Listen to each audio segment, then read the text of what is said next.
specifications on the gun. It's Springfield Armory. The official name is Loaded Parkerized. Model number PX9109LP. Overall, this is a good example of a modern enhanced 1911, and comes usually at a very reasonable price. Caliber 45 ACP, got a 5-inch stainless barrel, and the frame and slide are forged steel, so extremely durable. Basically, if you don't want to use this for a gun anymore, you can use it for a hammer or a pry bar. Parkerized finish. It's a good, reasonable finish. Good at resisting corrosion. Loaded weight for this gun is 2 pounds, 13.5 ounces. Nice heavy gun, but it's an all steel 1911, so not much you can do about that. Comes with 2 7-round mags, and the 7-round mags work very well with this gun. Good, reliable gun with the stock magazines.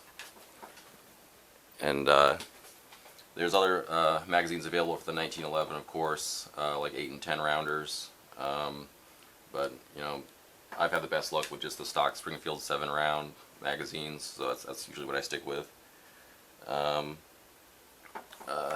This is the case that you receive the gun in. It's a really nice, durable, big case. It's almost a suitcase. Get your 2 magazines with the gun.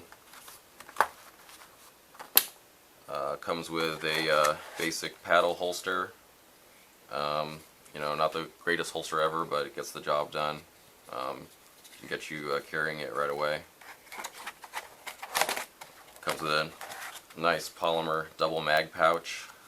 This is kind of wide and bulky, but still works really good. Of course, you got your cleaning rod and brush that all Springfield 1911s come with. Comes with a bunch of paperwork, a catalog, your manual, and everything like that. With Springfield, you always get a coupon for Springfield products, so you can get a good deal on magazines and other accessories. Okay, alright, going through the features on this gun. Some of the features I like that it comes with are the sights. It's got nice Trigicon brand tritium sights. Really like those. They work really good. Kind of wish they were a little bit bigger as far as the actual dots themselves, but it still works really good. I like the mainspring housing. A nice grippy checkered steel mainspring housing. It's got a internal lock system. You can actually prevent the gun from operating by turning the little screw right there with the included tool. I don't use that. Most people don't, but no harm in really having it on there. Grip safety, a really nice beaver tail grip safety on this gun with a speed bump. Quick, easy activation, very comfortable.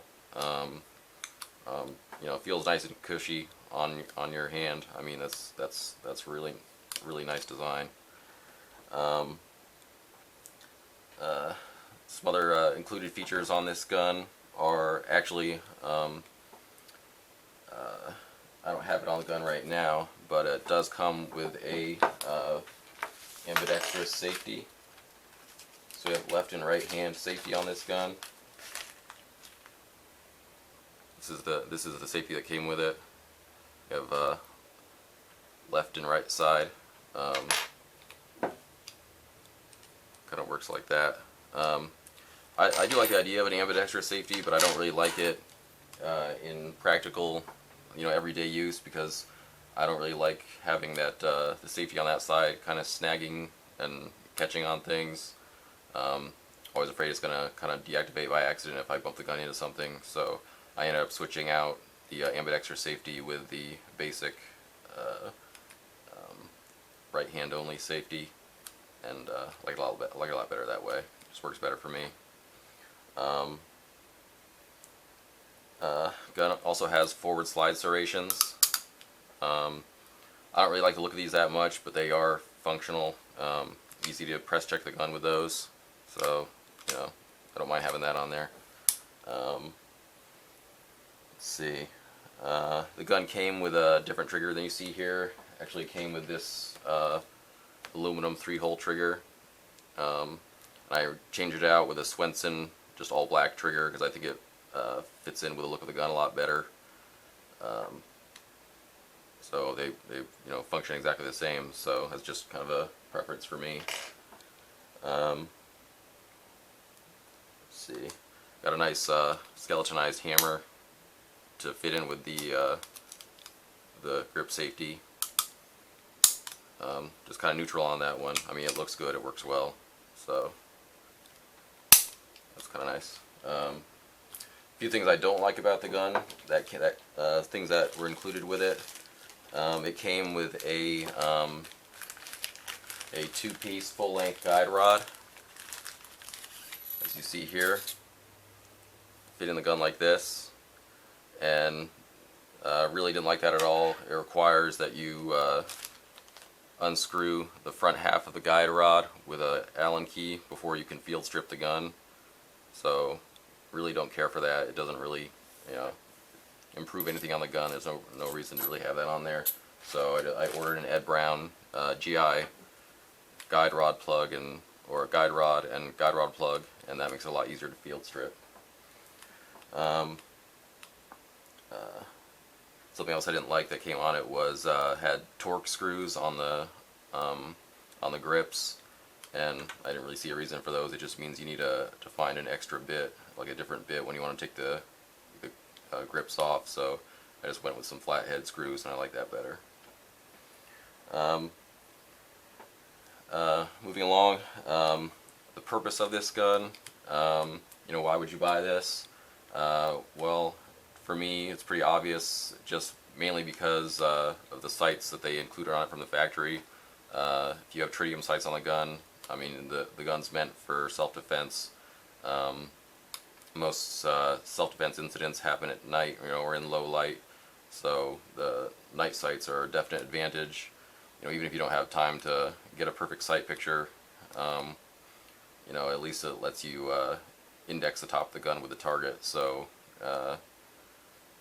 definitely gives the gun a huge advantage in a self-defense situation. And other than that, though, it's excellent for it's basically an all-purpose gun. I mean, you can use it just for for range fun, just a good recreational pistol, and also for competition. It would work fine in most competition uses, so good for that too.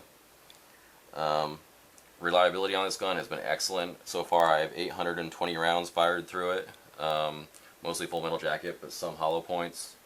Only problem I've ever had with it was I had a stovepipe malfunction when I was using Perfecta ammo, and I just think Perfecta stinks. I've had problems with it in 9mm also. It's the only round that's ever made my Beretta malfunction. So I still consider this gun completely reliable. I mean, you use good ammo in it, it's gonna function 100%. Great accuracy. This is one of those guns that is, literally only held back by the shooter. It will fire.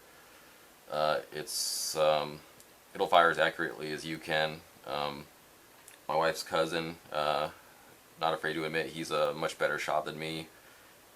He can fire cloverleaf groups with this gun at 7 yards, just right hand only, and I've never fired groups that good with it, but it's certainly I'm sure off a rest you could probably put them all through one hole. I mean, it's just very accurate. The way the gun's fitted, it's a good tight slide to frame fit, tight barrel to bushing fit, and it's as accurate as you are.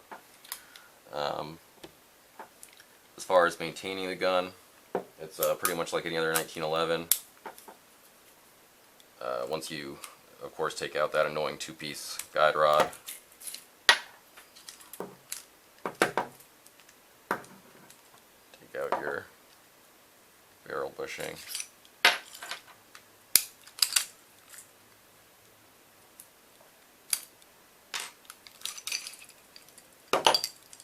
Just like that. That's all there is to it. Run a brush through your barrel, you know, clean the inside of the slide out, clean your rails here, clean your breech face, clean under your extractor. You can remove the extractor and the firing pin from the slide pretty easily and clean out through there. Good to add a bit of oil every time you clean the gun. Oil up your slide rails. You can put a drop of oil on your disconnector and where the hammer meets the frame here. Good to put some lube on the barrel here and on the lug cutouts here and on the barrel hood. So that's pretty straightforward.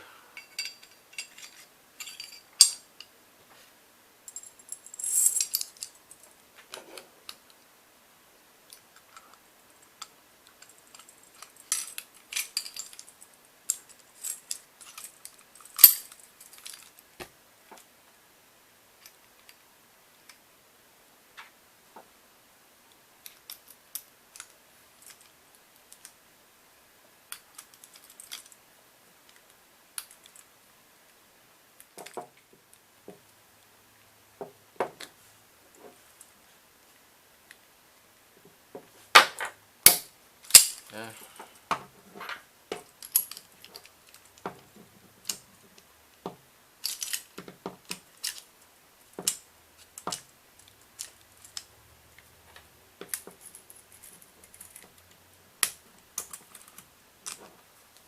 Okay, all back together. Pretty easy. Now, like I said earlier, this is a good example of a modern enhanced 1911, and I'd like to do a real quick comparison between this 1911 and my my Norinco, because the Norinco, as I have it set up, is basically a copy of just a Army issue mil-spec type 1911, and I'm going to compare them real quick to show you what you're getting with an enhanced 1911 with modern features. First off, safety. This is an extended safety, a lot more comfortable to use than the GI type safety. A little pad that you engage with your thumb is a lot smaller on this, so it's still just as quick as easy to activate and deactivate, but it's just the bigger pad is more comfortable on your thumb, just because the pressure is kind of spread out over more of your thumb, so just more comfortable. Grip safety is improved on this, a little bit quicker, more sure activation with that speed bump on there. This wide surface on the beaver tail grip safety, it's nice and cushy on the web of your hand compared to the basic grip safety on this gun. It's still still not uncomfortable. It's just this is just more comfortable.